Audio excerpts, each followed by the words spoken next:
Hello and welcome to the Drummergy podcast, episode 184. I am your host, Fred Rock Fisher, and I'm here with the producer. Hello. 184. That's like Interstate 184, which is the connector. Whoa. Yeah. Double whoa. A little factoid for you folks this morning. Yeah, are you on 84 or 184? Right. Nobody says 184. It's the connector. Yeah. Or the Flying Y, right? Well, the Flying Y is just the one section that okay. that crosses over. It takes you off of the interstate and onto the connector. The connector. Takes you off to the you can take the Flying Y from the interstate to the connector to right down to beautiful downtown Boise, Idaho. Or you take the Flying Y from the connector to the interstate. Yeah. Yeah. And your stepdad likes to say the expressway. The expressway. Is that a New York thing? Is that a Yeah, it's an Eastern thing. It's an Eastern thing. I think the expressway. The expressway, I mean, it's fast. But then there was the freeway. What's the difference between the freeway and the expressway? Well, the freeway... Would the expressway be the connector? No. Oh, okay. I don't think so. I think the expressway is just what we would call the interstate. But the freeway, if I'm remembering correctly, is like an interstate you're not paying tolls on. Oh. Yeah. But people just say the freeway. Huh. I don't know. I did not know that until this very moment. I think that's what that is. It could be different now. I could be completely off. Yes. But as a child, that's how I learned that. Well, today was supposed to be the return of Tanner Abney. Well, it was the return of Tanner Abney, but not to us. Right. And so you'll notice I do not have a guest this morning. This was not part of the plan. I got up to use the bathroom around 3 a.m. and I just checked my phone, and Tanner had messaged me around 1 a.m. that said, I'm really sorry I'm not going to make it. I got a last-minute call for a session, and the call time to be there was 8 a.m., and it pays. Yeah. It's a paying situation. So he chose that over me. Of course. Which we're going to get into that. So today's episode is now called When the Plan Falls Apart. Okay. That is going to be the name and subject of our episode today, When the Plan Falls Apart. But before we get into that, we'd like to thank our sponsor, 12th Fret Music, located at 671 South Capitol Boulevard in downtown Boise, Idaho. Here you can see the entrance right here for those who are watching. What makes it south? 671 South Capitol Boulevard. Yeah, what makes it south? Say that again? What makes it south? Because it seems... Because it's not north. Well, what makes it north? Because it's not south. Bro. Because it is south.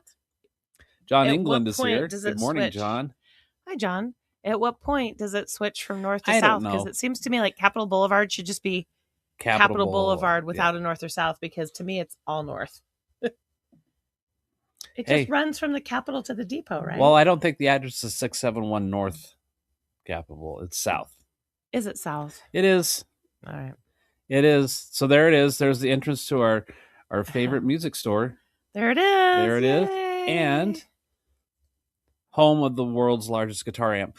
We got to get a better picture of that. We need to go down there. We should drop in today. Yeah, we need to drop in, see Rob. We don't have anything going on this morning, right? Yep. Yeah. And they also now have Vader drumsticks and Aquarian drum heads. That is right. I believe they have some Audix microphones too, since I've got to deal with my friends over at Audix. Ooh. Oh boy, here's James Harrison. James Harrison, good morning. James says, expressway is usually a faster route without stops. Yeah. Oftentimes now it's called the carpool lanes. Yeah. AKA Eagle Road. That's not a carpool lane.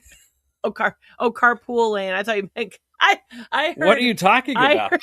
Oh my gosh. It's too early. It's way too early. I heard in my little waking up brain, like where you're parked on the interstate, like you're parked because you're That's not moving. the car pool. That's where the cars pool the together. car parking lot, the mobile parking lot.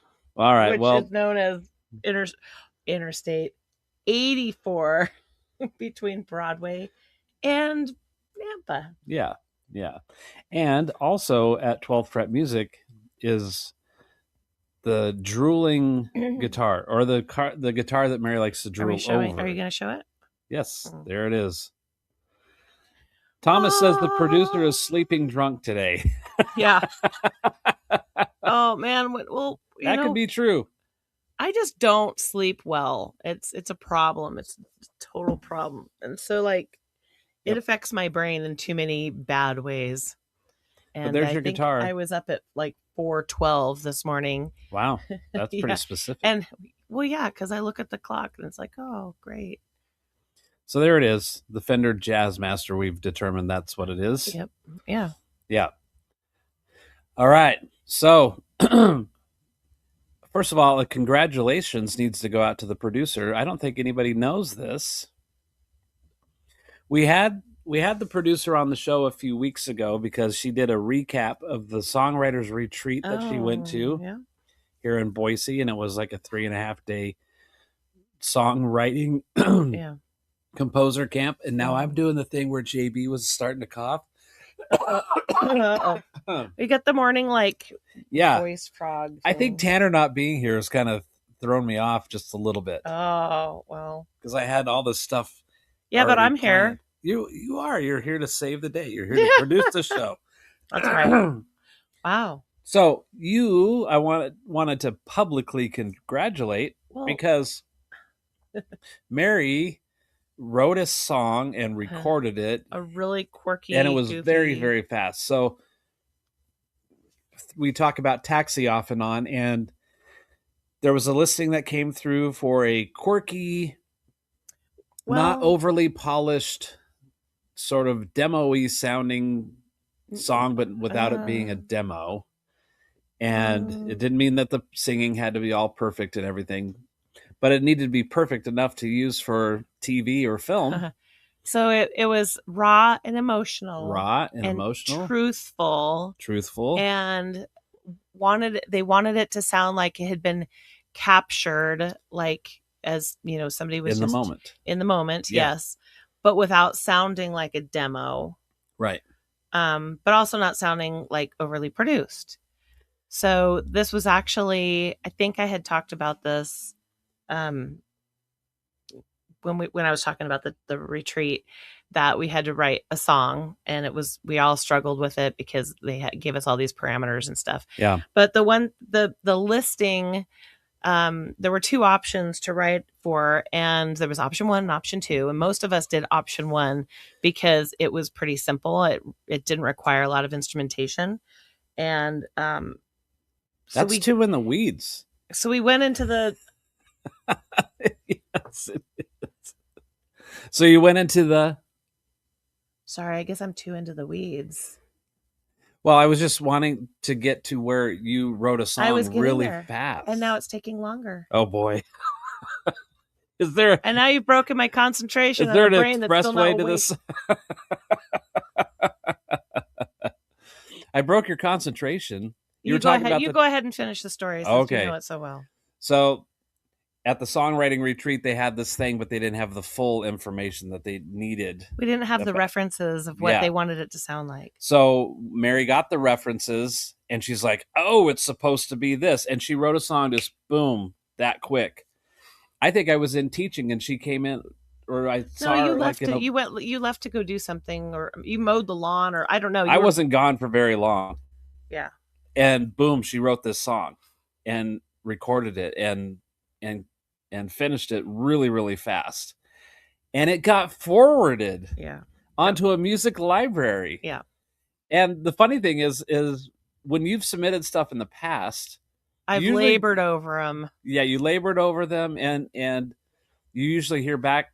You've heard back pretty quickly, like in a day or two after. Returned because of whatever critique they give you. And sometimes those critiques were like, no way, this person's and then sometimes you think you get stuck with the same screener, like that screener's out to get you. Number 374. So she sent this in, and then we didn't hear anything for how long? Oh, it was like a week. 3 weeks. It was longer than a week. It was a little while. It was like 2 or 3 weeks. And we were like, what in the world is going on? Because normally we're used to hearing back quicker. Well, I thought, oh gosh. Wasn't I sitting right in there with you when you pulled it up and it said forward? No, you were teaching. Oh yeah, you texted me you got a forward, and then when I had a break, I went in there and I saw that. It was so freaking awesome. And it was by Screener 374. So he doesn't hate me. He doesn't hate you. But since the retreat, I've submitted 4 things, and one of them got forwarded. The other 3 did not. And as you said, we had our taxi group meeting last Friday over at Matt Vanderbo's house, and you said, I have a 25% success rate right now, which sounds awesome. Wish it was 75, but it'll get better. As I get better, it'll get better. Yeah, and you're working on some other stuff too. Well, now I'm working on one of the listings I'm working on right now is for covers, like any cover. But you got some momentum going, and that's so I've got some covers that I've done in the past. Yeah, that I figured, well, I really liked those, so I'm going to just submit those, and so I'm just getting permission from the musicians that played on them. Yeah, to make sure that they're okay with that, and then I will submit those, which would be great. Yeah, and then I'm working on one with Jared, but I don't know. Jared he was going to work on it today to see. It was kind of a different concept. Like sometimes they're like, oh, reimagine it. Like Eurythmics Sweet Dreams turns into Marilyn Manson's Sweet Dreams, and so reimagine. I mean, you got to find your inner Marilyn Manson. Well, or I can just. There's some songs I'm interested in doing that I could probably just do on my guitar, just acoustic, and just keep it simple. And well, that's what worked for you for your forward. Yeah. The title of Mary's song. Funny thing was, like, it was just I'm submitting this thing, going, this is so far from, like, this sounds to me like a demo, like just my playing and everything just was so like pedestrian. I mean, I wasn't trying to sound bad, but I don't play my guitar that much anymore, so it just wasn't as good as I would want it to be, and it got forwarded. Yeah. But the thing was, the song is called "What If I'm Dumb." What if I'm dumb? Just makes it all funnier. If you think of the opening like title sequence in the movie Napoleon Dynamite and the music that went with that, I call it nonchalant music. Like, yeah, where the singing is kind of like, nah, nah, nah, nah, like they don't really care, and they're just singing. It's like the opposite of like a Whitney Houston or something like that, right? Yeah. And so, I wish we could play it for people, but no, we're not able to. I don't think I'm allowed to. Yeah, but because it got forwarded. Yeah, so it could end up. Yeah, if it gets now, it's in a music library. So if it gets actually signed to something, yeah, and we find out what that is, we would definitely we'll share that. Point people in that. But I think that's super awesome that you did that so quick. It was an hour, like from the time I started, like with the idea, to the time I had it tracked in my DAW. It was an hour. Yeah, it was awesome. And then I mean, after that, I did some fine tuning and stuff. But congratulations! Well, thank you. It was super cool. And when we played it for the group the other night, everybody was just smiling, and it's kind of an earworm. It gets in there, and it has some whistling at the end. And it's a whistle solo. Yeah, we'll whistle solo. Whistle solo. Thomas Schuster is here, and he wants to know, does the producer ever wish she could write and perform her own original music instead of playing covers for Casio Dreams? Answer away, producer. I would say yes, but not instead of, but also, because I love Casio Dreams. Yeah, but it would be fun to do my own thing too. But this is my way to do my own thing, and then I have like a lot of control over it when it happens. Yeah, and I'm not like obligated to play a gig with this music. Like, I don't know, with all the problems I've had with my voice over the past year, I get really stressed out over singing, and so. Right. Being able to choose when I do it with my own music is better for me. right now. But, well, it's pretty cool. And the other maybe there'll be a day. The other thing is, you sit right there in your mixing, and then you always do the car test. Every mixer talks about the car test. Car test, yeah.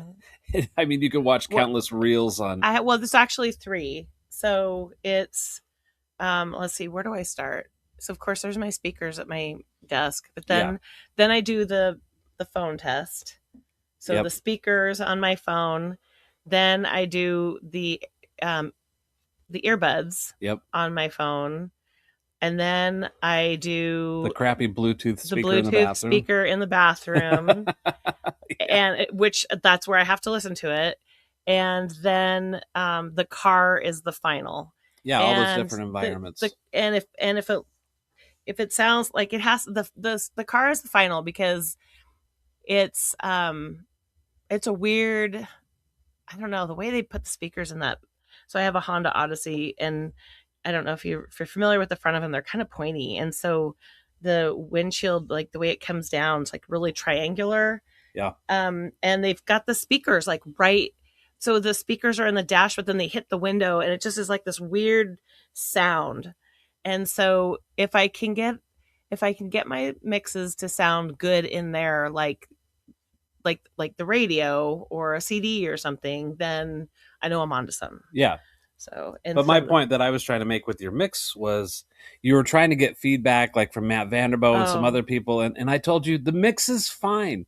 Like, I think mix engineers can drive themselves crazy making tweaks and making tweaks and making tweaks. Like, it's never like, and even then when you're done with it, you can go back and listen. You're like, I should have done whatever. But I highly encouraged Mary. I said, send it.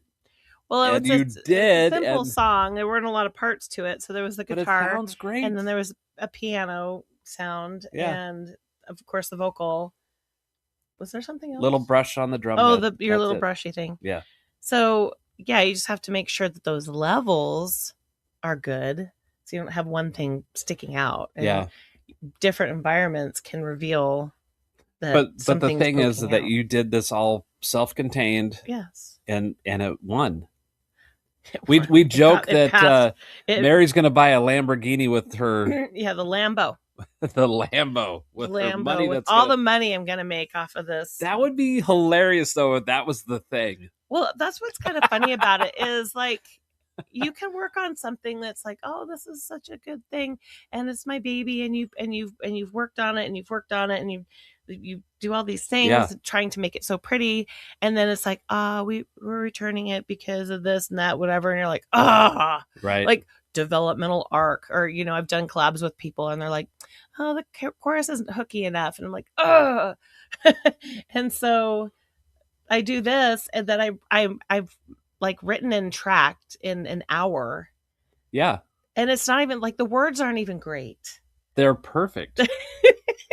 They are so perfect. We've talked about it so much. I wish we could share it, but we can't do it. But now it might belong to somebody funny, else. And it is catchy, and it was for a solid week the chorus was in my head and I couldn't get it out. Yeah. And I'd wake up in the middle of the night going, stop, just stop. So it would be in my head while I was sleeping. Well, congratulations. And I think it's cool that, because when I had you on the show as a guest, we were talking about you were inspired by the camp or the songwriting retreat. And then you felt like you had this momentum. And then through that, you had something make it through. Yeah. And now you're on to the next stuff. Yeah. Yep. Thomas says sometimes the KISS theory works. Keep it simple, stupid. Yep. Yeah. It really was. So great job, babe. Thanks. I love it. All right. We got a couple holidays to get to before we get into When the Plan Falls Apart. So are any of them food? Yes. Because there's always a food one. You said there's always food. Today is National Pink Day. Oh, well, I'm not wearing pink. I'm not wearing pink either. But it's National Pink Day. All right. I really am. I'm not the guy to sport pink. I never. My uniform was always black. I never liked pink growing up. I was more of a tomboy, and so pink to me was just way too girly. I did love purple, I loved lilac, lavender. But like even pink to this day, like it has to be hot pink. Well, of course, I you're in don't an like 80s tribute pastel. band. I don't like pastel pink. Like you're not going to catch me in a light pink something, but bright pink you can. Bright pink lipstick or whatever. James Harrison says, I remember back in the 80s when bands would get their test mixes and listen to the tapes in the car stereo. You would often judge the mix based on the car stereo speakers versus studio monitors. Of course, bands on the based on the fact that when you're the audience listens to where you I'm stumbling around. Sorry. Of course, based on the fact that's where your audience listens to the music. Because the audience doesn't sit in a they're not sitting in a studio to listen to their music. They listen it to their Ford Pintos. Yeah. Right. Your crappy car stereo. Car stereo has no bass hardly at all, or no subwoofer in the car or whatever, or the speakers are in weird places, and so it just sounds strange because of the reflection on the glass and whatever. And it is also National Hydration Day. Oh gosh.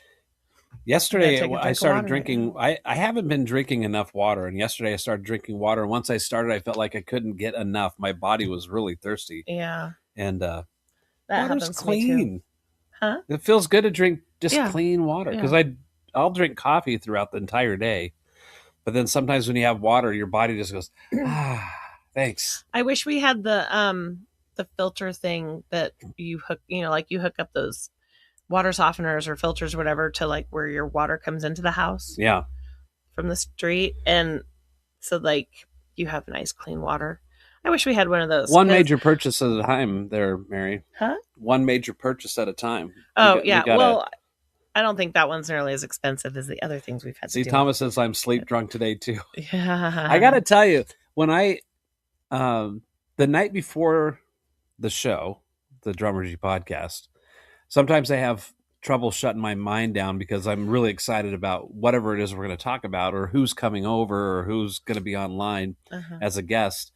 And so I'll have all these different scenarios running through my head, and it's really difficult sometimes to shut that off. And it's just excitement. It's not a worry thing.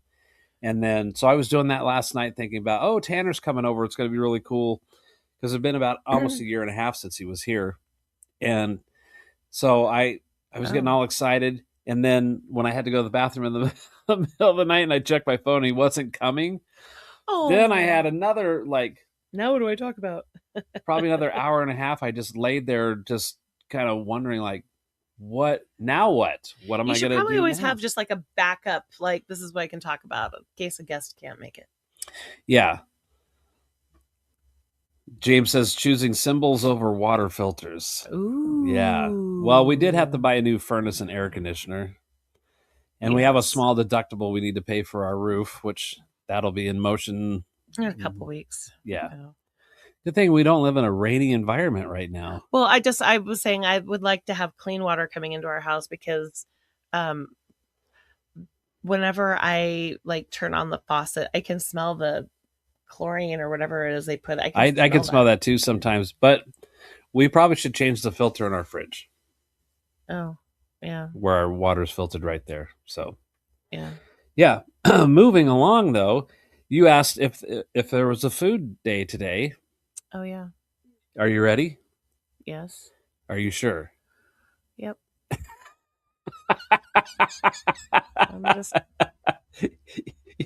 If you guys could see Mary, she looks like she's trying to prop her eyes open. Are you ready? Uh-huh. Yeah. What are you going to ask me now? I'm just kind of looking at this thing right here and wondering if there's something that goes with it. It is National Detroit Style Pizza Day. Detroit? Yeah. What does that mean? I don't know. I didn't. All right. All right. You can Google that up. Well, this morning's conversation was supposed to be with touring drummer Tanner Abney. And then, what? What'd you find out? The first picture that shows up is that it's rectangular. What?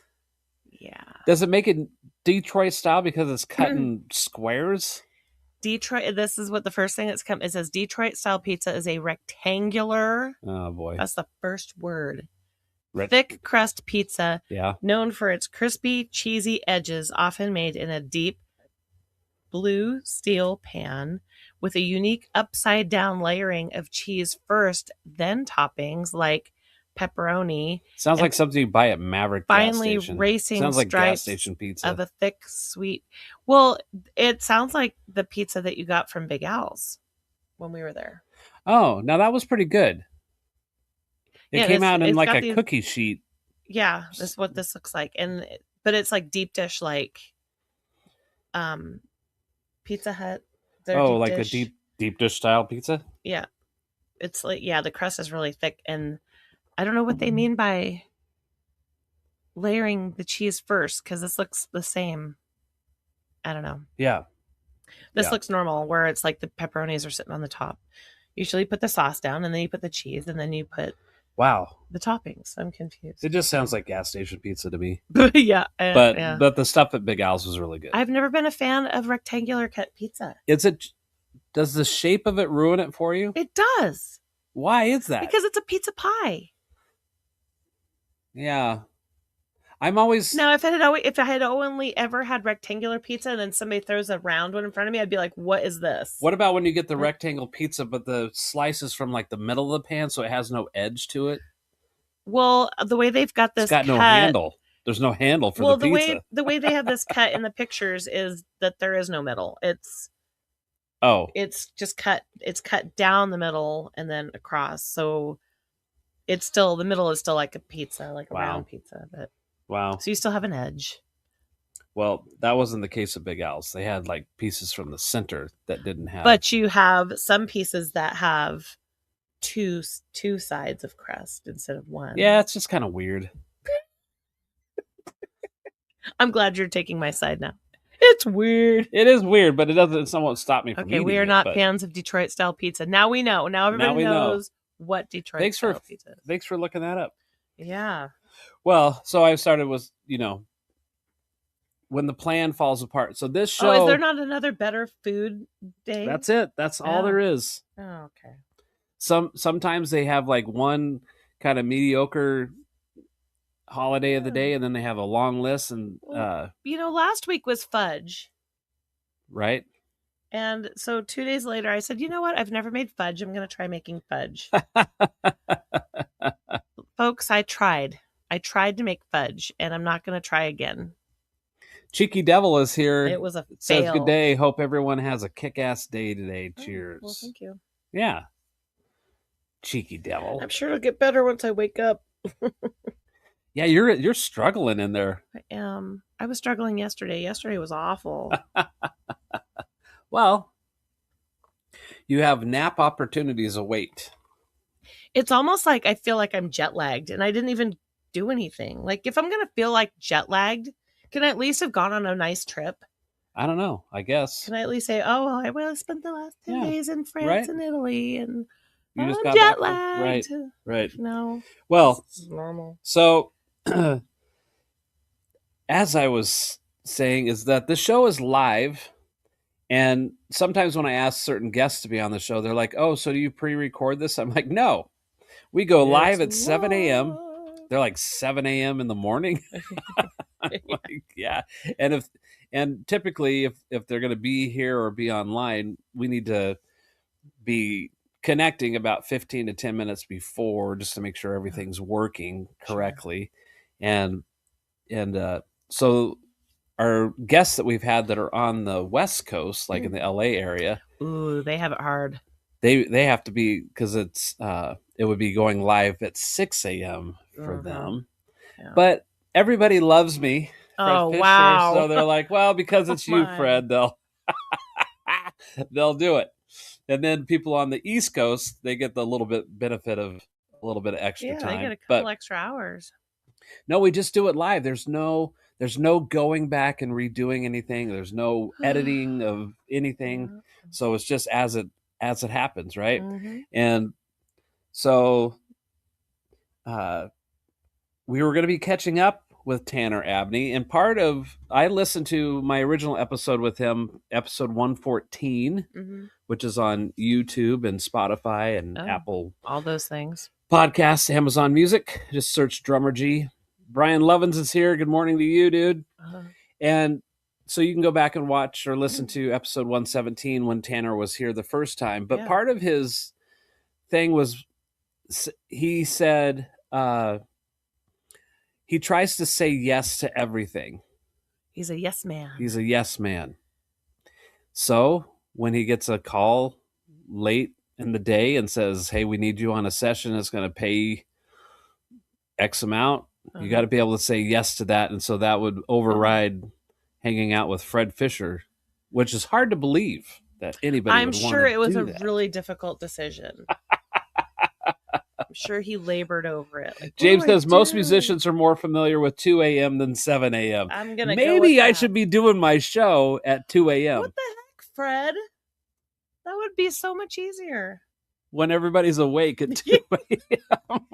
at 10 p.m. All right, we're getting started. Well, you can't do it while they're playing. Oh, that's true. You got to do it at the end, right of the, when they finish. End of the shift, right? Yeah. Oh, James might be onto something right there. I think so. Do the show at 2 a.m. Do the rebroadcast at 2. Yeah, exactly. Well, and I've talked about this multiple times over the years on the show, is, you know, getting a call at the last moment to do a show or a, you know, whatever the thing is, and being a working musician, you have to be willing to say yes to things, and sometimes that requires sacrifice of other stuff to be able to do that. Sure. Don't sacrifice the important things, though, that you can't get back. Yeah, which I've done a few of those myself. I've talked about when Mary was pregnant with our first child, Christian, and just she could go into labor at any moment. It's like, we're going to LA. We're playing this show. Yeah. You know? But it was a weird time because sometimes you have momentum and you think you'll never get that momentum back. And so you kind of roll the dice a little bit and take those chances. So I think every musician has a story of something that's happened to them on short notice. And like, for me, when I got that message from Tanner that he wasn't going to be here, there's a certain amount of disappointment. Sure. That goes along with that. And you know, try not to read stuff into it unnecessarily. Wow. Or you could just be excited for him. I am excited for him.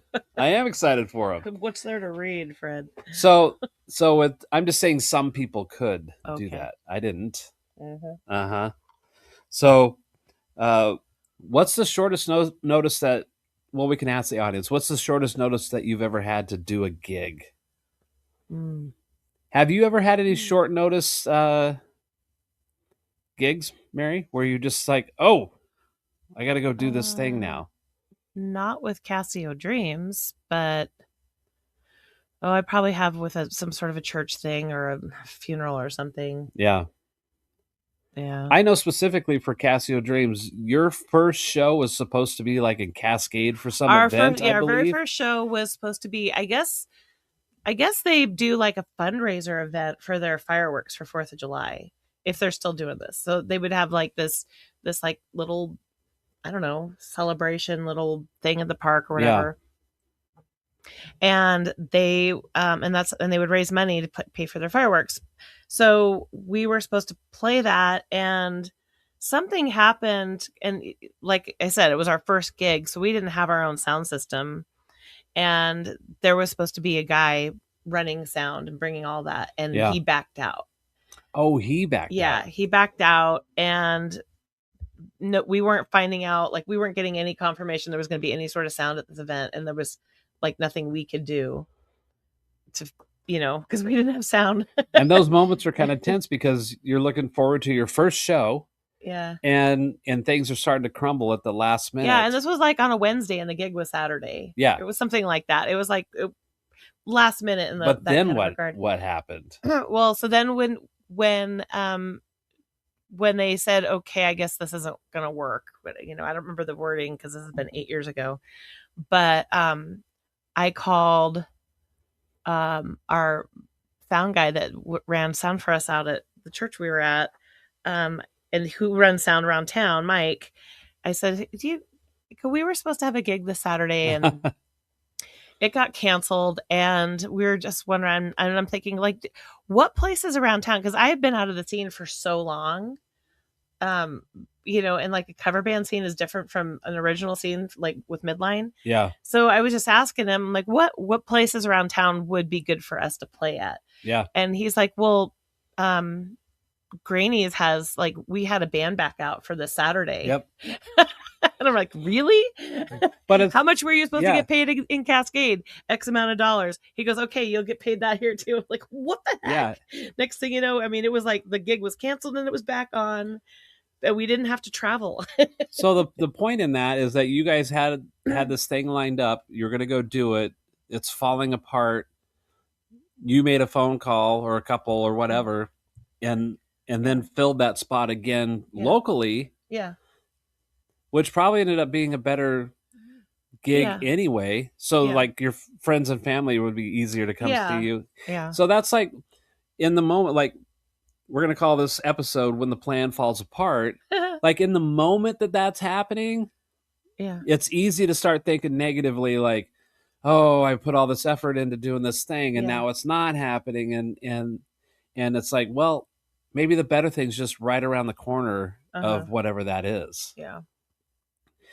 So Cheeky Devil, excuse me, says, was that when we, Flight of Void, ran into you guys in L.A.? This might be FOD on YouTube. I think so. I think there was it seems like we went to L.A. so often, I don't remember exactly which trip was what was. There was, I think there was twice that we ran into the guys from Flight of Void down in LA. Did you run into them with Bill?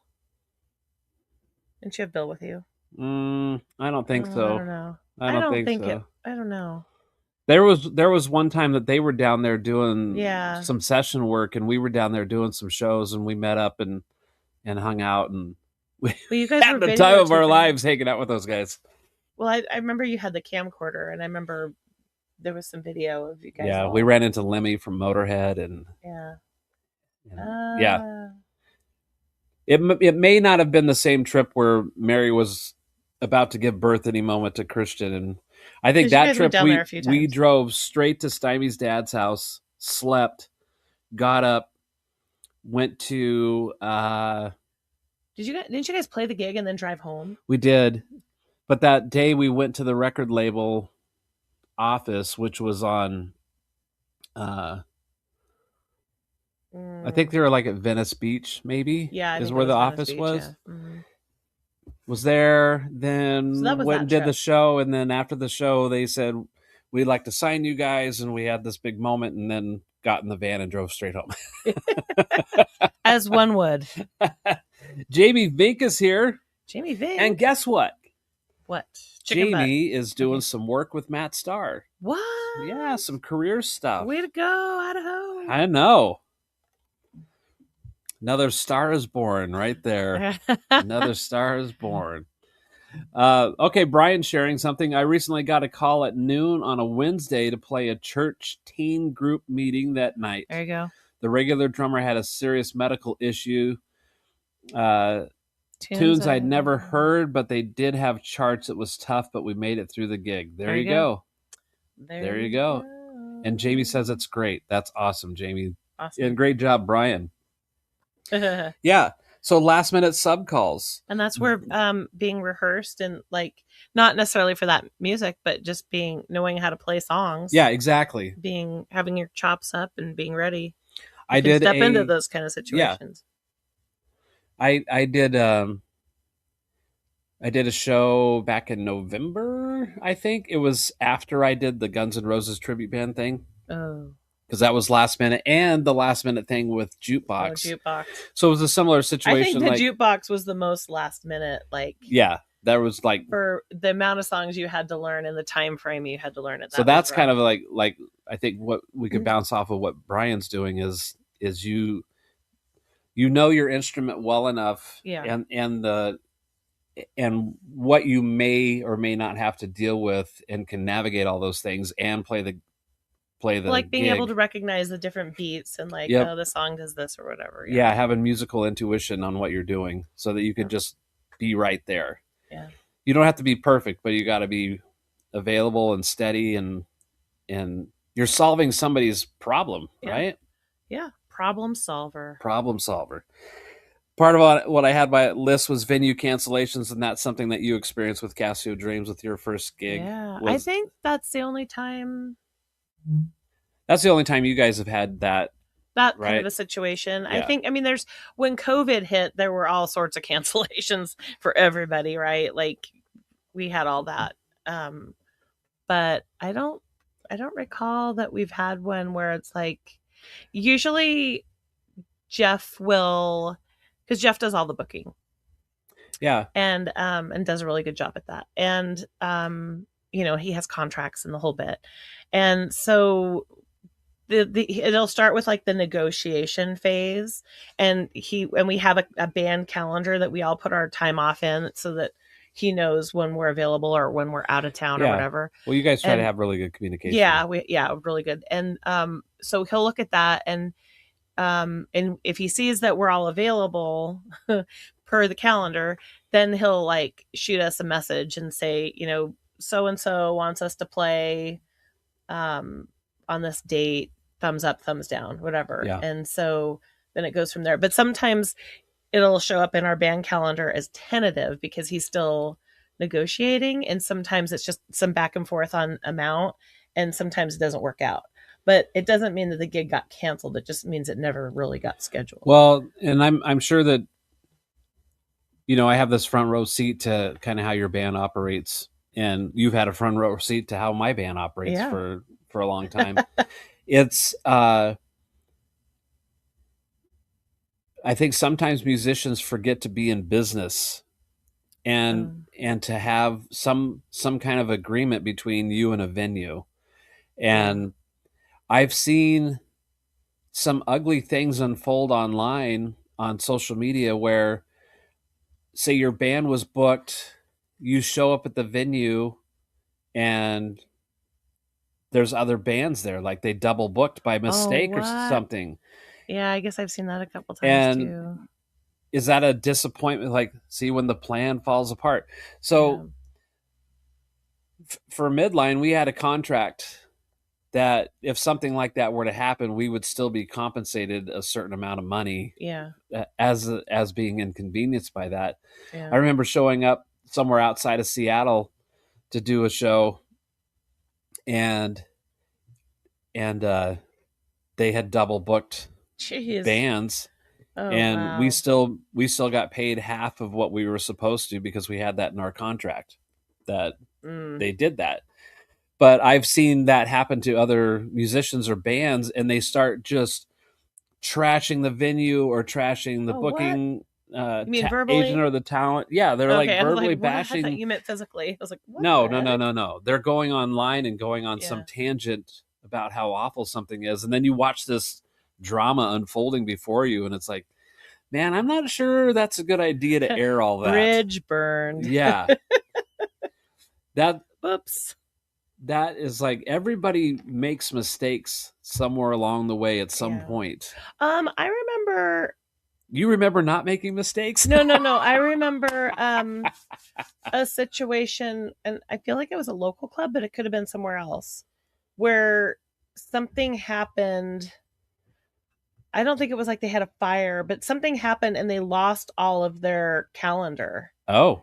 And so they didn't know who was on the calendar, and they were literally like reaching out on Facebook saying, if we had you on the calendar, we need to know when you were booked. Yeah. That kind of a thing. And so I think I remember hearing a situation where like there was some double bookings, but it wasn't on purpose. It was because of like some crisis they had and they didn't mean it. And right.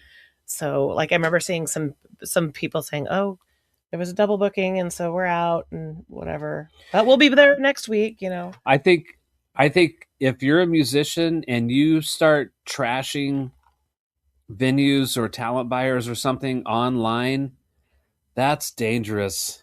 Yeah. That even if you're really feeling wronged in some way, like maybe you got to figure out a different way to blow off that steam, because it now what if the attempt is to try to make the venue look bad, but are you making yourself look bad in that moment? I would think so. Well, I wonder if like some people, when they do that, their thought is, I'm protecting other musicians from getting screwed over, from having that experience. Yeah. So I wonder if some of it's that, and it's not so much like, this guy's a jerk and I'm gonna blast him, and I don't know, because there are some clubs that are like, not do that. You know who I see not do things like that is your band, my band, Jukebox. Really, really successful bands that are out there doing their thing really stay uninvolved from all that other garbage. Yeah. Like I know that you guys have had challenges along the way of different things, but Jeff just deals with it and figures it out. Yeah. And as Jeff being the guy that's booking the band, like I booked for Midline for so long, you did some booking for Midline. We've had management companies who managed us and did booking. It's not an easy job. It's not an easy. There's before the gig is presented to the band, like all this back and forth has already happened, right? And so now you're so it's like now you got to figure that out. See, Jamie says high road as pros do. Yeah. James says venting on social media is the new way to complain. Yeah. And do you get burned out of seeing people complain? Yeah. I do too. So I've tried to clean up my news feed with social media. Like it seems like it's the same group of people that are in my news feed that like to complain about every little thing in their life.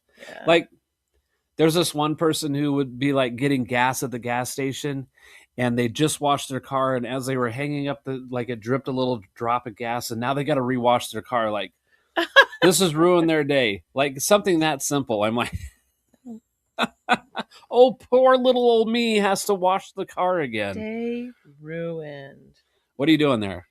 Oh, you got a gig coming in? Yeah, I figured you did. Okay. So, like today's cancellation with Tanner, even though that disrupted my plans, maybe it's evidence that his plan is working. Yeah, as being somebody who's available, and people know that he's available, or that he gets the call, right? I think the important thing here is yes that this just goes to show that you can make a living being a drummer. Yes, because he's doing it, and he had to cancel this because he got a job, and that's important. Yeah. So he can always. But was he like? I guess I thought he had moved away. So was he in town visiting, or? Yeah. Oh, okay. Yeah. I get maybe for Father's Day or something. He was back in town. I think. See, I didn't get to really have this discussion with Tanner, but I believe that he moved to Nashville or lives there part time now. Okay. But his family's all here. Okay. So he's got to have a home base somewhere. Yeah. Because he's like, every time I see him posting, he's out playing somewhere, and he's on tour. Yeah, all he's the time. doing some cool stuff. So yeah, either we either get him back next time he's in town, or just do it online. Yeah. And see what he's up to. But right, yeah, we'll see if it works out for another date. I'm excited to hear what he's got going on, because it's so Cheeky Devil. Yeah, that's Fahad. He says, got to clock into work. I'll catch you on the replay. Thanks for the great company. You guys are awesome. Let's rock soon. And man, you're making some cool music right now, by the way. Yeah, that is for sure. Fred will play me something. I'm like, no way. That is so catchy and good. That's not fair. Honestly, that's some songwriting that's going on that I told him. I was like, man, those are hits, dude. Seriously. Do you ever want to play this live? I hope that I'm seriously considered to be the guy to drum on it, because I would just be smiling the whole time. Good. It would be. Yeah, be looking for music from Fod, because it's pretty amazing. Yes. So Sometimes opportunities are disguised as problems. That's true. Ooh, what do you think of that? So let's Sometimes see. opportunities are disguised as It's problems. true. Right? Yeah. Yeah. My brain just like my tired brain just kind of it shut down just Wake now. up. Like Wakey, it wakey. just was like I wanted to think of a situation and I just went it went like the What were little we watching the other brain you see night in the that emojis. it was a little bit of a depressing saying? It was like, What? some of us live long enough to watch our dreams die. What movie was that we watched where they said that? I don't remember. What were we I watching? was like, wow, that was a heavy little moment right there. Well, it couldn't have been a murder documentary because you wouldn't watch that. No, I can't stand that Let's garbage. see. John I Kristoff don't is here, remember. who I believe is Chris. It might not have been. It might have been like a Rick Beato or something like that. It might have been one of those kind of things. Oh, it was a movie that we just watched recently. We're too tired to remember. We just watched My Best Friend's Wedding. John says the right people around you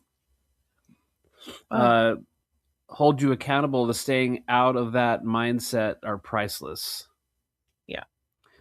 He must have put an emoji in there because I can't quite see. I know that's weird. There's like this weird OBJ thing, and I can't make out what. The right people around you that something. Maybe he's saying that will hold you accountable to staying out of that mindset are priceless. Sometimes like quotes or things will do that. Yeah. I think I know what he means though. Yeah. You got to be around the right people. Yeah. You got to be around the right people. Yep. When you're not around the right people, you become one of the not right people. I think he's talking about. We are tired. Well, I think he's talking about complainers. Oh yeah, like, that's true too. That's stay around positive people. Yep. Yeah. Well, I was raised by complainers, so this is true. I really struggle with it, and it's like I won't know I'm doing it, and until I'm like around certain people that are like definitely not complainers, and then I can feel the vibe. I'm like, I'm complaining. Like not even realizing I'm doing it. You and I talked about that a little bit the other day, where you said, like, the kids would be cutting through your yard to school, and you would yell at them. Oh yeah, because that's what my parents did. They would yell at the kids cutting through the yard to the school. Showing Fred on Google Earth where I lived when in New York. And I'm like, oh, here's this house. And I don't even know why I was showing you those, but it was like there was the first house and there was the second house. And in the second house, there was like the side yard. Kids, I don't know why, but kids would cut through this side yard and it was a shortcut to the high school. From like our street or something, I guess. You know, like back then, like kids, there weren't fences, so kids just cut through yards. Yeah. And so my bedroom was on this, we lived on the second story of this house, and my bedroom was on that side where that yard was. And I remember my parents would be like, I wish you weren't coming through the yard, and I don't know why it was a problem for them. Like it's like, what's the big deal? But then I started like yelling out the window to the kids, like, "Hey, stop cutting through!" Yeah, you're imitating your parents. Yeah, right. Yeah, just imitating what I knew. So, yeah. But it took you all this time to realize that you're a complainer? No, no, didn't take me that. Well, when plans change, what do professionals do? Pivot. Adapt. Wow, I said that really loud. Sorry. Yeah, I said pivot loud too. Adapt, improvise, problem solve. Like Brian was talking about getting that gig that he played at the church. He didn't know any of the songs or whatever, but he's there solving a problem, right? Sometimes it's a blessing to not have the gig. This is true too. Yes. Yeah. There's been that many times as well where it's like, whew, like dodged a bullet. Well, that's true. Let's come back to that in a second. Don't forget that. But the music business rewards flexibility, right? Sure. Well, I would think.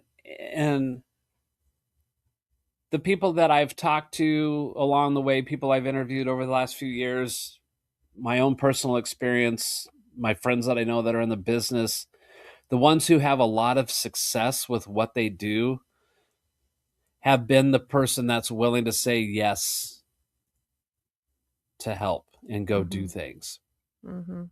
But at the same time, like you said, sometimes when the plan falls apart, it ends up being a good thing, right? Like, oh, maybe you really didn't want to have that thing that in your life.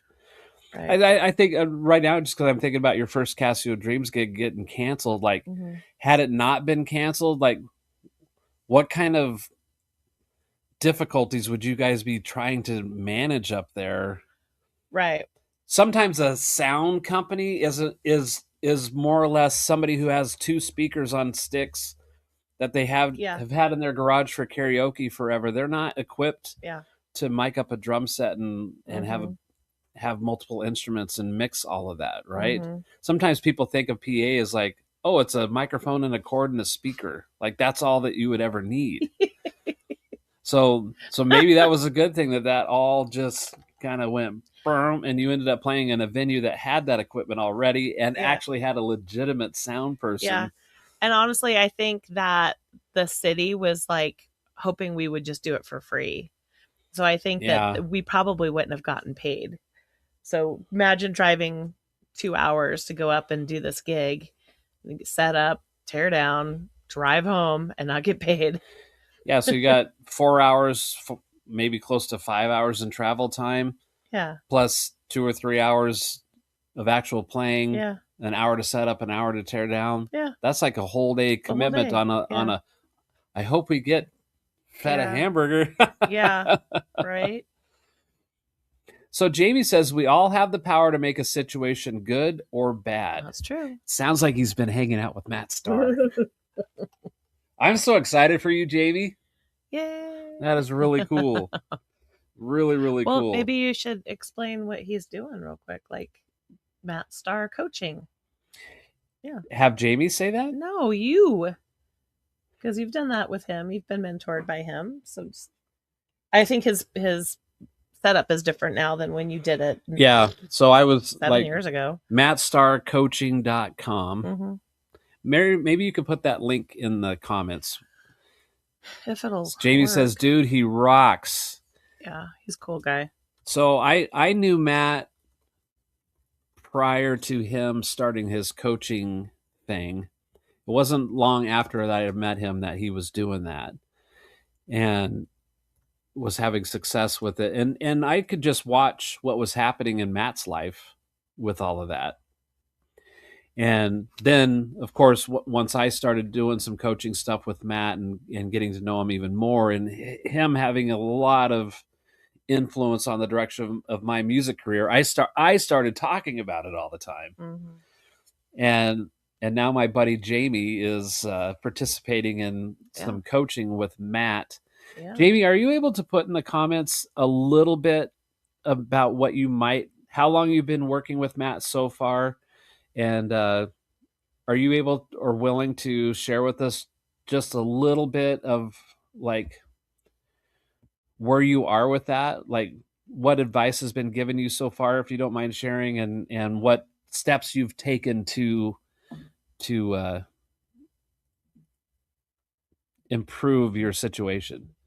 That would be really cool. So we'll give Jamie a moment to weigh in if he's willing. Yeah. And then James says, I've said yes to gigs that have ended up being horrible experiences, but I've learned more about asking questions in advance now. Sometimes you have to say no as well. Yeah. Yeah.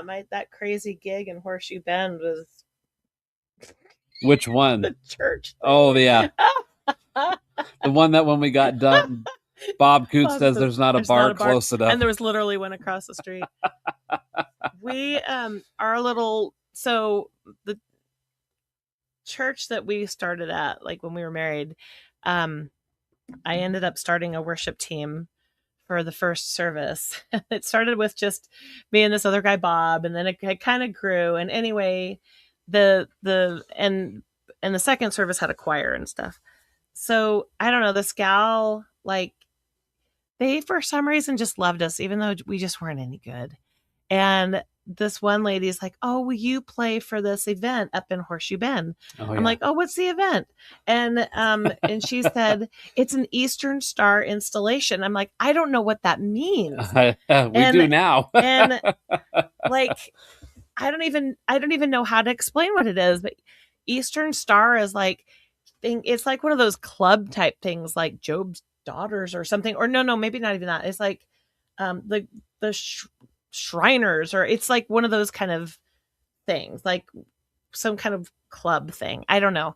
And anyway, so she's like, oh, and it's going to have this theme of frogs. It felt weirdly cultish. Yeah, it was strange. And so, like, why am I here?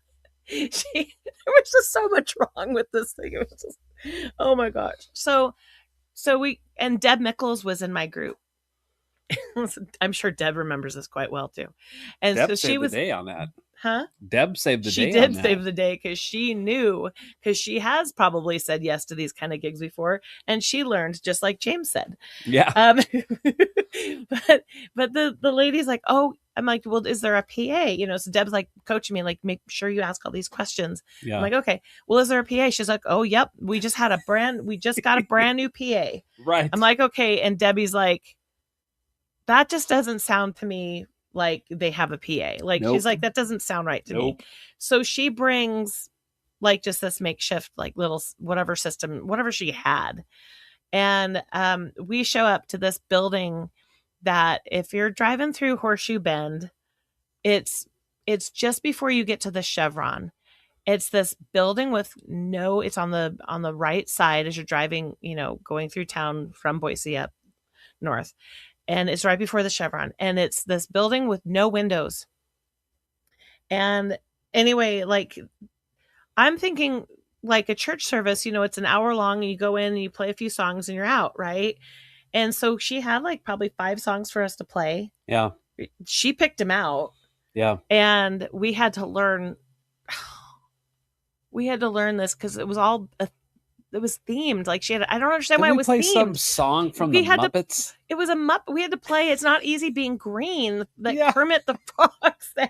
I'm like, I don't even understand how this song goes. Like, it was just so corny. It's the version of like, we have a massive collection of name tags and hairnets. Like, it was so we get there, and sure enough, the PA is what that they had installed is the speakers that are like in a restaurant where they're inside the ceiling. Yeah. And then there's like a microphone. Yeah.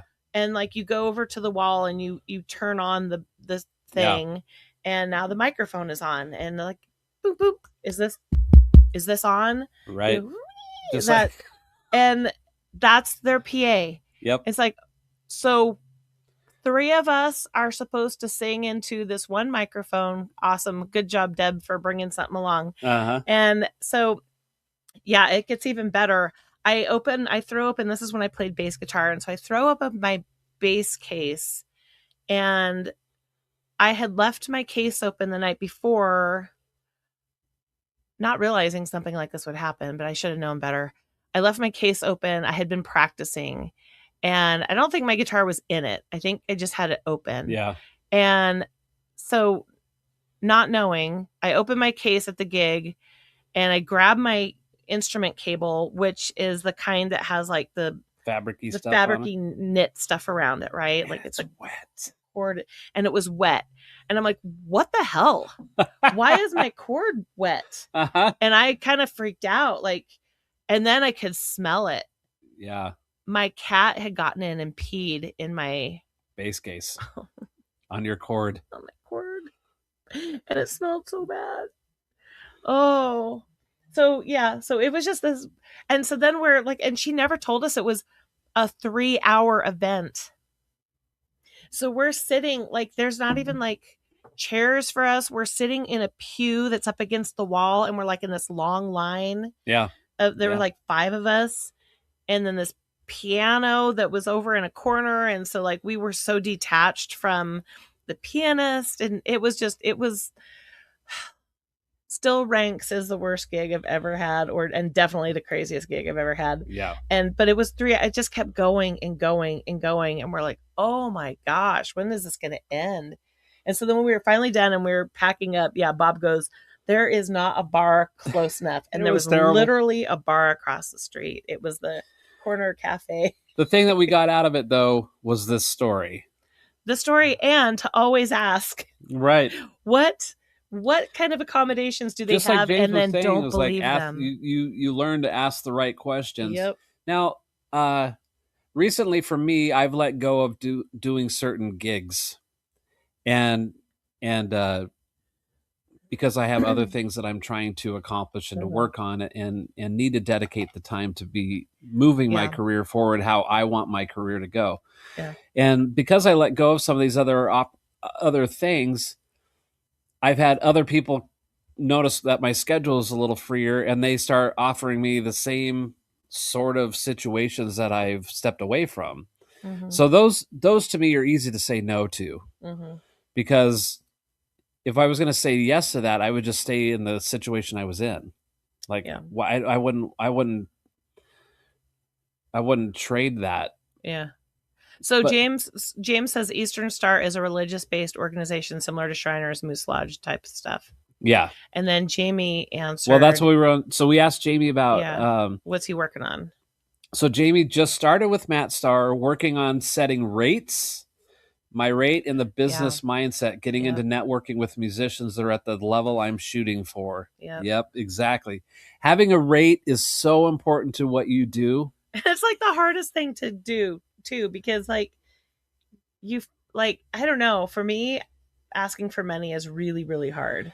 I think it makes most people uncomfortable. Yeah. And I'm sure that Jamie's had this conversation with Matt. Like, oh, that's too much. Talking about music and money in the same sentence feels wrong. And I've worked with musicians in the past that say, like, oh, I don't care about money. I'm like, well, I do. I have a mortgage and a wife and kids. Like, this is my living. Everybody needs income, right? Yeah. So where do you want your income to come from? Right. Well, for so long, it was planting trees and putting in sprinkler systems and pavers and being miserable. Yeah. And just really just beating myself in the ground to try to take care of my family, and then hoping in all of that I could still play music. Yeah. So he says Matt has a great learning setup and is packed with information and insights. Yes, he is. And learning that sometimes it's better to turn down a gig than to compromise your standards. Yeah. Totally. It's a great place to be, Jamie. Like, setting your rate. That goes back to, bands who are out there playing and they're doing their thing, and that's fine. But there's other people who want to make money playing music as their living, and they don't know how to. And then there's people who do that and do know how to. And the ones that know how to do it are typically the ones that you don't see unloading on social media about how crappy everything is. Yeah, they're too busy doing the job and getting paid. I think the ones that are really successful are the ones that are not involved in those conversations. Yeah. Complaining about this. Now, Jamie will know this working with Matt. It's like, don't blame the gig, get a better gig. Yeah. Because some places are only going to pay a certain amount.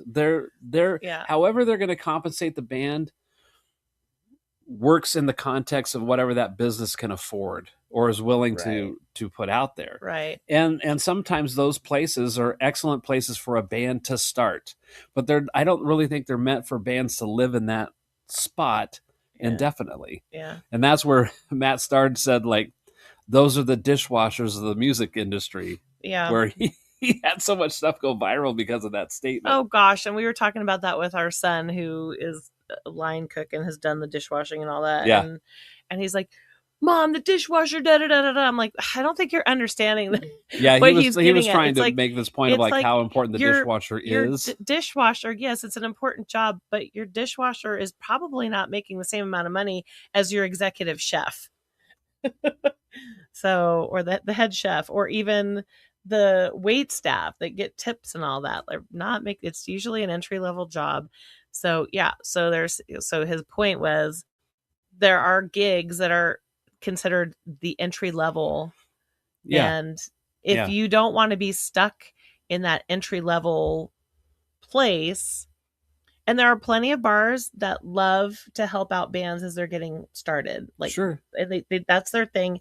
They're known for it. They're friendly to the bands, but they can only pay you so much. Like their business model doesn't allow them to pay you thousands of dollars. Yeah. When one, they have a wait staff to, and overhead and all that, but they only have a capacity for so many people in their joint. So if they're doing a cover charge, or maybe they're not doing a cover charge, because a lot of these places don't charge a cover charge, and that's why bands like it, because my friends can come for free or whatever. It's like there's going to be a limit on how much they can pay you, because when it only holds 200 people, then only 200 people are in there buying drinks, if they're buying drinks or if they're getting food or whatever. So there's only so much anyway. So those are going to be your entry level gigs, and then you start moving up and you can get into like the bigger bars or clubs, and maybe you're now playing corporate events. But what happens weddings and is as you move up in those better gigs, like James just said, better outcomes come from better incomes. Yeah. Like sometimes the more money you make, the better the experience is. And I would say also the higher paying gigs come with the least amount of work, because typically now you're not playing for 3 hours. Yeah. The environment that you're in tends to be better, more professional. Yeah. But you can't, if you're playing those kind of gigs, you don't have the same mindset as you did in the entry level position. Yeah. Like you become a better business person, you become a better musician, you become better as a cohesive unit, you become a brand. Right. And sometimes the brand is just you personally. Like my brand is Fred Rock.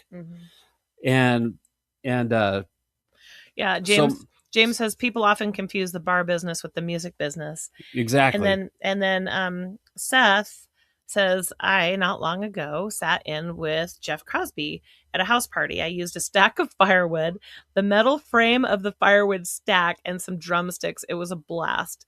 For me, I feel like a healthy gig is a group of musicians celebrating each other's talents in real time. Totally. Yeah. Like that's yeah. So like it can be fun. It doesn't have to be, being a professional musician doesn't have to be a drag. Well, that sounds like a spur of the moment thing that happened, unplanned. Yeah, right. A house party. Yeah, I don't know all the details, but so like it was that's funny. Unplanned thing, but you may not want to do that as a regular occurrence, right? Yeah, I mean, Jeff is constantly touring, so yeah. He probably plays all kinds of parties and in gigs. He's going to have the stuff that pays well, and he's going to have the occasional house party where it's just you're just there having fun, and maybe everybody's just throwing money into a tip jar, and you still can get paid pretty well from that. Yeah. But I mean, it should always be fun. Well, sometimes it's not always fun. I know, but it should always be fun. Sometimes there's things that are happening that are out of your control, and right. So you're kind of like, I experience this off and on with different bands I've played with, and even Midline too has had some of these where you're playing and you're seeing things go on around you that you're like, oh man. But it's just like, for me in those moments, it's like, well, we made the commitment to do this thing. Right. And it's going to end. And then we're going to pack up and you're going to say thank you and you're going to go on your way. And then like James says, then you can say, okay, gang, we're not going to do this kind of thing ever again. Like that was interesting. Right. But if you make a scene on the spot. Yeah. Probably not a good thing. It's not a good thing where you start yelling and. Well, when you consider the environment.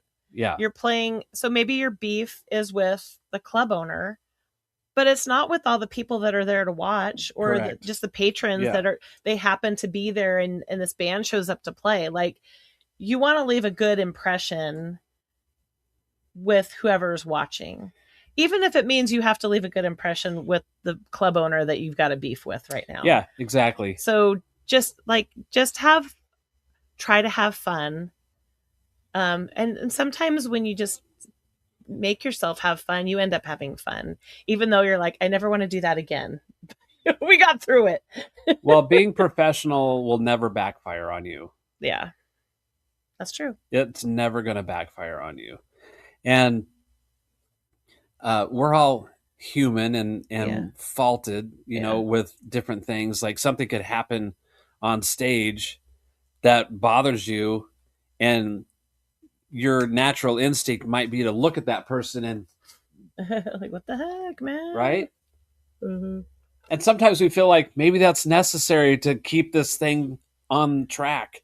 I don't think anybody should be embarrassing somebody on stage. Yeah. I think like that's a discussion for after, because if you've got somebody on stage who's having a problem, and they know they're having a problem, like, that's just a conversation for after, like, not even probably that same night, but like, yeah, like, the person's probably already stressed out and embarrassed enough because maybe their gear isn't working right, or they totally botched a song, and like, I've played this song 50 times, and I've performed this 50 times, and how did I blow the bridge? I forgot the bridge, like, it's gone. And so, like, don't embarrass, like, just, it happens. Well, there's a difference between that and playing with somebody on stage that's embarrassing you, who just didn't give a rip about learning the stuff. Yeah, well, yeah, but still, it's not, the stage is not the place, right? To air that. Yeah, I could be. I've had it happen in the past where I'm on stage with somebody who obviously didn't do any homework. Yeah, and it's disappointing because you want to put out this quality product, right? And you want to sound good and look good, and when somebody's stinking up the stage, yeah, you're kind of like, oh man. Well, I mean, for me, that person just wouldn't be invited back. Definitely if it's not like, invited it's like back. two chances, and if it's identical, I'm like, yeah, I'm done. I'd sometimes rather that instrument not even exist. Oh, right. Like, just get it out of here, because what you're doing is worse than the silence. Right. It. So Seth said, yes, it was definitely spur of the moment. I guess I was sharing my perspective of celebrating each other's talents. I've never tried to survive with music as being my income. I'm sure I'd starve. Yeah, like, and that's totally cool. I mean, those kind of moments are really fun, right? Like, you just get together and and so Seth had that experience with Jeff Crosby, and that's fun. a memory that he's going to have forever, and how fun it was, and adapting to having some kind of. So I'm just picturing sticks and a stack of wood and metal that could represent certain sounds to provide some rhythm to what was happening. He actually had drumsticks, though. He didn't have wooden dowels from the hardware. But when things don't go as planned, I forgot my drumsticks. Right. Oh, luckily there's a hardware store in town. Yeah. Otherwise, we'd be out walking around the woods looking for some sticks that fell on the ground. Yeah. So why do opportunities go to certain people? Because sometimes a musician will sit back and see some other musician doing something, and they'll use words like "must be nice," "lucky." Ooh. Like, those kind of knee-jerk reactions bother me to a certain degree, because they're not compliments. They definitely are not compliments. But when somebody says, "must be nice to make a living as a drummer," I didn't just wake up one day and that was the case, right? I did a lot of work to be able to transition into that role. It wasn't just like I woke up one day and went, you know what? I think I'm just going to be a drummer now. Well, the thing, I mean, you've said, like, since you were 10, like, I want to do that. Yeah. I want to play drums. I want to be a drummer. And there's a lot of professional musicians who have had that same thing. They were 3 and they saw somebody playing something and they're like, I want to do that. Yeah. Like, you hear like Bruno Mars and Taylor Swift and all those big names of people, like they've always known that's what they wanted to do, what they wanted to be. And there was no plan B. There was no, well, if it doesn't work out, I can always landscape. I can always paint houses. I can always be an accountant. Mm-hmm. That wasn't an option. It was, how do I make this work? And I remember having a discussion with you, like, I don't even remember when that was, but it was a long time ago. And I'm like, how come these other people get to do it? Like, why is it that I'm like, if they get to be drummers or musicians and full-time musicians, why can't you? Yeah. Like, you just have to figure out how to do it. Yeah. And so if they can do it, you can do it. There's no reason why you can't, because you already have the skills. So like, do it too. And I think that's when there was like this kind of pivot, like a shift in thinking of, okay, well, but it would have been nice if that had happened much longer ago, like in the 90s. Yeah. When you were young. But well, we can't control that. Can't go back and change time. But the thing is, like, I notice this with my students, like I can have that influence on students just based off my own experience of not getting around the right people at the right time. Yeah. And getting and or knowing how to do that. Like, if you don't know the questions to ask. Right. If you don't even know what those are. Yeah. Jamie says no one sees behind the scenes when they judge. Instead of being inspired, they're jealous. Yeah. It's exactly true. Yeah. And they don't see how hard you're working. Yeah. Some people are afraid to ask questions, or they're afraid to make the change. And one thing that Matt told me, or they second guess. They're like, oh, well, it's not gonna. Well, you start what ifing. Well, if I do this and fail, sure. Or if I do this and this thing doesn't happen, then I'm screwed or whatever. And Matt told me a long time, and then he said in a lot of his videos and stuff, and maybe Jamie is starting to experience this too. And it kind of became my mantra, was like, change your mind, change your life. Like, you got to get out, you got to get in the right way of thinking about what your music career is going to be and going to look like. And then I think for me, like, once that kind of got established, then the constant evolution of that, like, one thing keeps leading to the next thing, like with teaching and with recording, and even like you're in a good example of that with getting the forward on your song, is you keep learning stuff and not giving up, and you keep working on it. See, Jamie says, yep. Jeff Weeks is here. He said, I toured for the first 9 years of my drumming career and experienced all kinds of chaos on stage. I had a singer and a guitar player get into a fist fight on stage. Were you in Oasis? That probably happens more often than we're aware of. Gosh, I couldn't imagine that. Of that kind of chaos. I've shared that story before, where me and Anthony kind of got into a scuffle behind stage. But not on stage. Not on stage, no. But those are moments where it's like, what's going to happen? But I was talking about, like, why do certain opportunities go to certain people? Is there? I think if you get in the habit of doing the work, and you get in the habit of changing your mind, and you get in the habit of networking, and you get in the habit of talking to people and asking questions, you start to see those results happen in your life.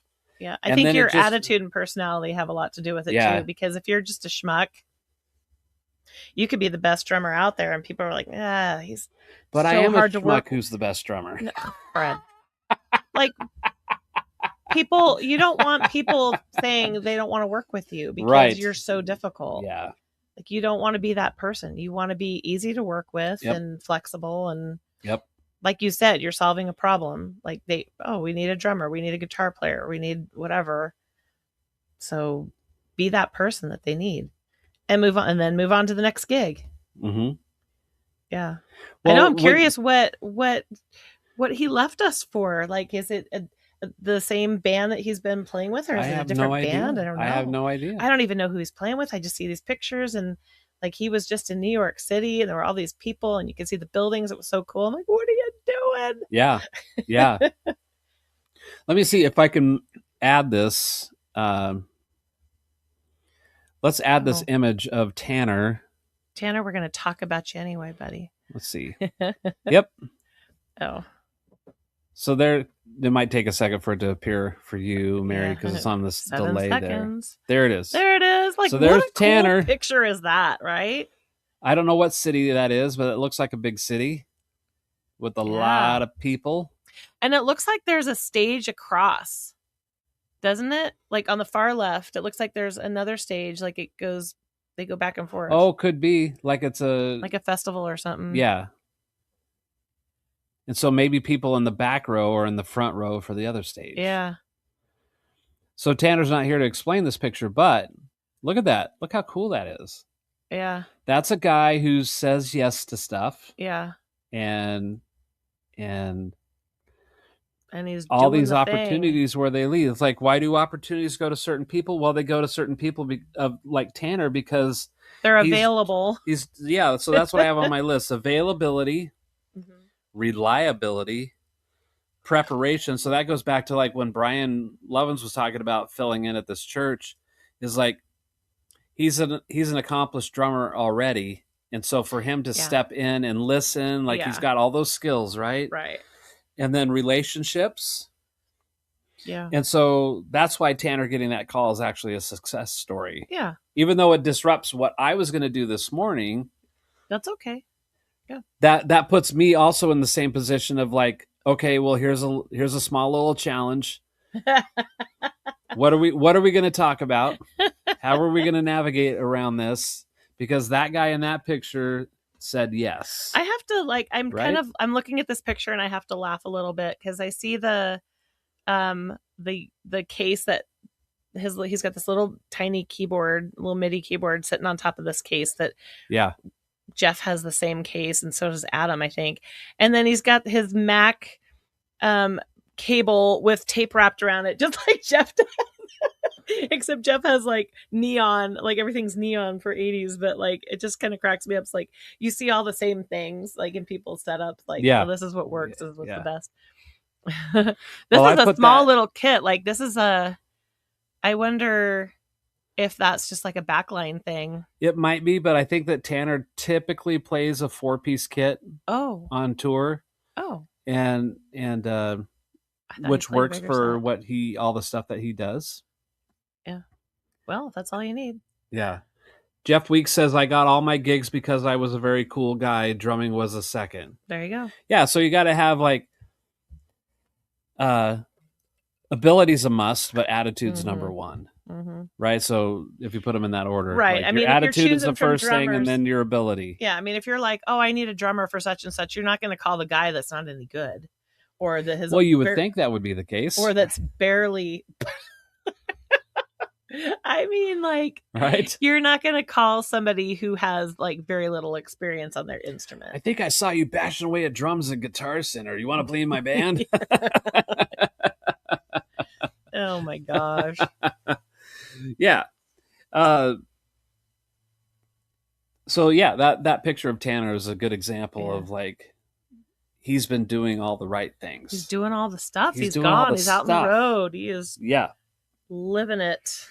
Yeah. Well, I mean, I was a little disappointed to get that text message because, like I said earlier, because my mind has troubles stopping, and then I was like, okay, well, he's doing the thing that I talk about that you should do all the time, right? Yeah. So it's okay to have that moment where you're like, what am I going to do now?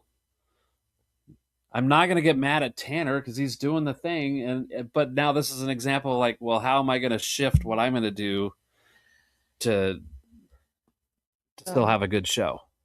I'm going to rely on the producer. I wouldn't even have thought of getting mad. I mean, when you told me, I was like, oh, cool. Now, if somebody canceled just because they're like, well, I'm just going to stay in bed, you're kind of like, dude, it's well, just too early. All right, don't be a flake. Yeah. But if it's like, hey, I got a call and I had to say yes, that's the exact same thing I would do. Well, yeah, that's exactly the same because thing. that's his job. Yeah, his job is to do that. This was just a side fun thing. Right.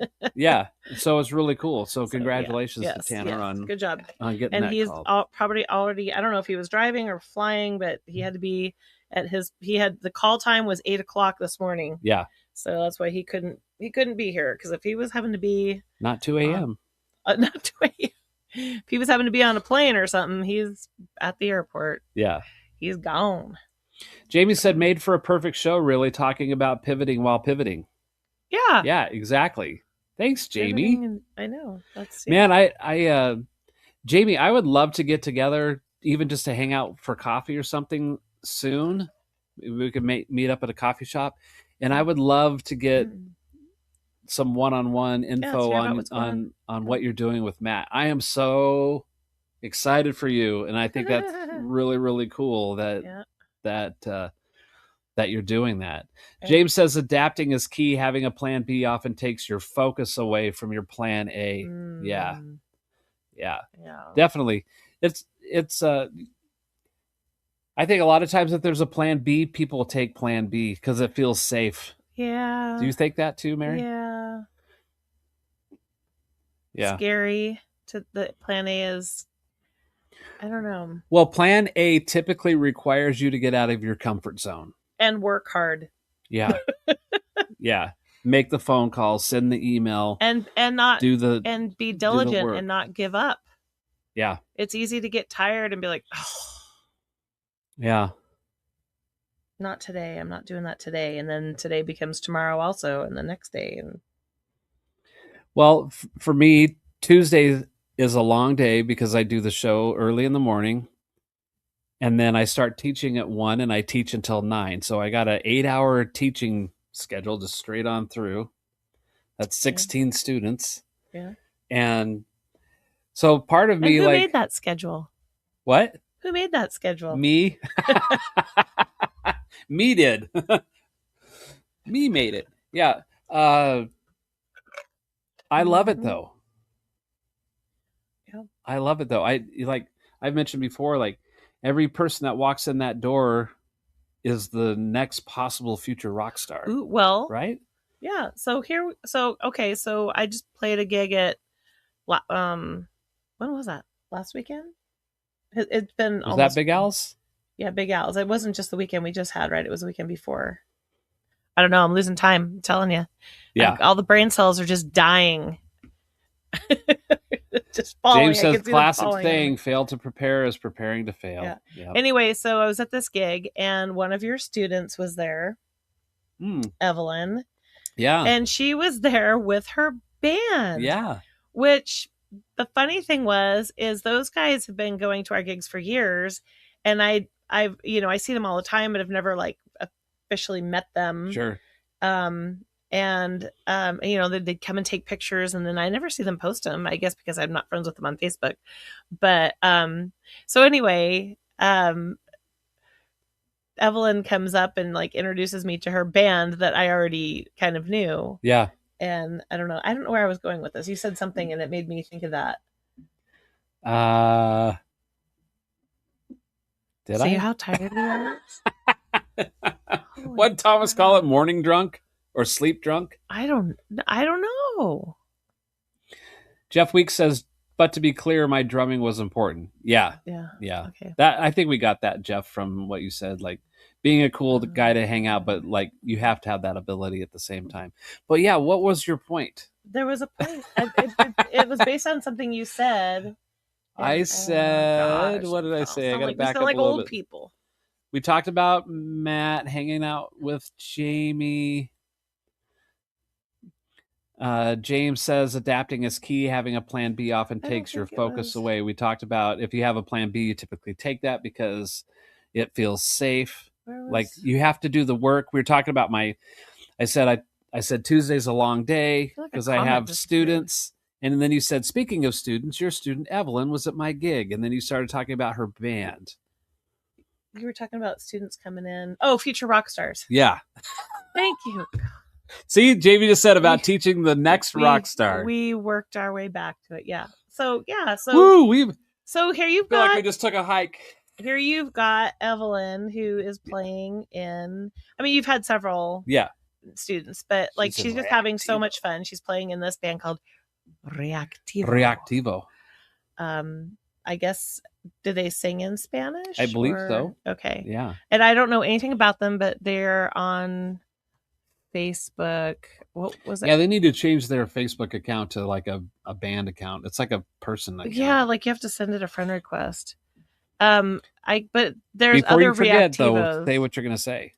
Well, that was it. It was that you never know who the next future rock star is going to be. Yeah. And so you've got, like, here you have this young gal coming in, and she took lessons, and now she's playing in a band. And, and then Serena's doing the same thing. She's gotten into the musician pages, and she's trying to get into a band. Yeah, she's networking and making friends and making connections. And not all of them are people that she wants to do stuff with, but you never know where the friendship or that connection is going to be, even if you don't have a direct working relationship with somebody. Okay, their band page is called Reactivo Rock, and their profile picture says Reactivo Rock Band. Well, you can drop it in the comments if you want. I'll try. Sometimes it's kind of hard to do that. And it's got a picture of a guitar with wings behind it. That's how you know you're. There's a bunch of bands called Reactivo scattered across, but the one in Boise, there it is. Yeah, I don't know where this is. That they're on stage, I have no idea. But yeah. But anyway, so Evelyn's in this band, and now she's in the promo pictures, and it's interesting because I just said like Tuesday's a really long day, and that sounds like borderline complaining, but I'm not complaining. I work plenty of really long days out in the hot sun and sweating and being miserable. Like I work in an air-conditioned environment with drums. Yeah. And other drummers and musicians, and it's really freaking awesome. Yeah. Well, we've got to get to one of her gigs because I'm not sure. Yeah, we got to go see Evelyn play with Reactivo. See if they have any events coming up. Yep. Oh, nope, that's not her. But I am excited to catch up with Tanner eventually, and see if we can get him rescheduled. Yeah. And might have to be from the road. Yeah. Yeah. He can take us on a tour of the hotel he's in. True that. Here's the workout room. Here's the pool. Yeah. Yep. Here's the continental breakfast room. Well, it's cool because every once in a while he'll do like a tour dump photo thing on Instagram. Yeah. And Tanner Abney Drummer, I think is his Instagram page. Let me look real quick. I think it is Tanner Abney Drummer. I want to say that is true. Find the search button. Tanner Abney Drums. Tanner Abney Drums on Instagram. And his profile picture is that picture we just showed. Oh no. No, that one looks that one has like palm trees and stuff in it. Yeah, it's similar where his arms are up and it's from behind, but it's not the same. Yeah. Yeah. So that's well, that's a cool one too. There's a bunch of people in the crowd and the palm trees. Where are you playing with palm trees? Oh, it says Phoenix, Arizona in the location under his name. Now, see, while we're here live on air, I just got a text message from Tori, the singer from Town of Trees. Well, hi, Tori. Yeah. So she's got some questions for me, and I'll get back to her here shortly. Yeah. See, I love making those connections with people and having those friends. So I'm just flipping through his pictures on Instagram. So that one is in Phoenix. There's another one? The one with the palm trees. Oh, okay. And then there's another one of him playing. It says Cleveland, Ohio. And then it looks like Tampa. Yep. And this one doesn't say anything. Let's see. And there's one that's in Manhattan. This looks like it's probably that same.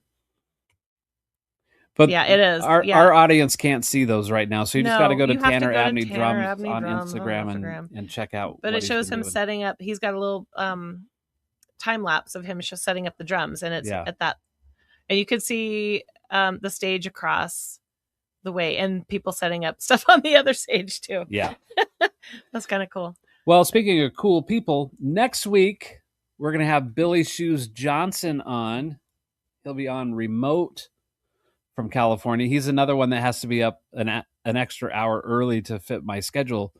But Billy was the drummer for Patti LaBelle, Santana, and MC Hammer. Can't touch this. So we're going to catch up with Billy. I texted him yesterday and made sure we're still on. He's like, yep, we're still a go. So we're going to catch up with him. He was in town not long ago playing with Gary Tackett's Smoke on the Water show at the Sapphire Room. And he rented my drum kit. So that's how I got to meet Billy, was through Gary Tackett. And we're going to have him on the show. You're stuck in Tannerland over there. Yeah, I'm just looking, scrolling through. That sounds like a place that has roller coasters. Yeah, like there's Nashville. He was in Laramie. He was in, I don't know, some of these don't say. Yeah. Dude's doing it. Yep. Dude's doing Nashville. It. All right, well, thanks for hanging out with us and watching us pivot. Yeah. The show was a pivot. Yeah. Sorry, we're both a little sleep deprived. Seemingly, but that's how it goes sometimes. All right, we'll see you guys next week. Thanks for joining in. And if you're interested, all previous episodes, the audio is now up on Spotify, Apple Podcast, and Amazon Music. All you got to do is search Drummergy and you'll find it. You can listen. And then all the past video stuff is uploaded on my YouTube channel as well. And the Drummergy podcast is sponsored by 12th Fret Music. Yes. Located at 671 South Capitol Boulevard in downtown Boise, Idaho. If you're not familiar with where that is, if you know where Capitol Boulevard is, it's on the, yep. There's the library. There's Julie Davis Park. He's in the corner with the little brick building that is attached to FedEx. Here, we'll show the entrance again. Here it is. Yeah. Yep. He's got the largest guitar amp, but he also has... They have the Pacific Northwest largest inventory of new, used guitars and vintage, and right? basses and amps. Yeah. And now is stocking Aquarian drum heads and Vader drumsticks. What happens if he starts selling drums? I think that's the goal eventually, is to be like a all-inclusive music store. Yeah. But the focus is currently on guitars and basses and things that go with guitars. And accessories. And Brian Levitt says, thanks, Fred and Mary. You are welcome, Brian. Thanks for participating, man. We appreciate you. Definitely. Yeah, so go check out 12th Fret. They've got a lot of really cool guitars in there. And their website has been scrolling on the ticker at the bottom of the screen the entire time. 12thfretmusic.com. Yep. 12th Thank you to 12th Fret Music for sponsoring our show. All right, everybody. I'm going to go refill this. Yeah. With some more coffee. And we're going to go down and check out 12th Fret Music today. But I don't think they open till 11. Is that true? It cuts it close for me starting to teach at 1. No, you got to stop saying that. We're not going to be there for 3 hours. How do you know? Maybe we'll be stuck in the Rob Ridgway tractor beam. No. We're going to go in. We're going to sit on the couch. We're going to talk. I don't know. He gets there around 10. So just message him. Maybe we can just go down there before the store opens. Okay. VIP. VIP. Yeah. It's Fred and Mary Fisher. Breakfast while we're down there. Power couple. Oh my gosh. Wow. Oh my gosh. I did not say Somebody else told me that. I just started laughing. Power couple. All right. Funny. All right. Thanks, guys. We'll see you next week and have a great day. Bye.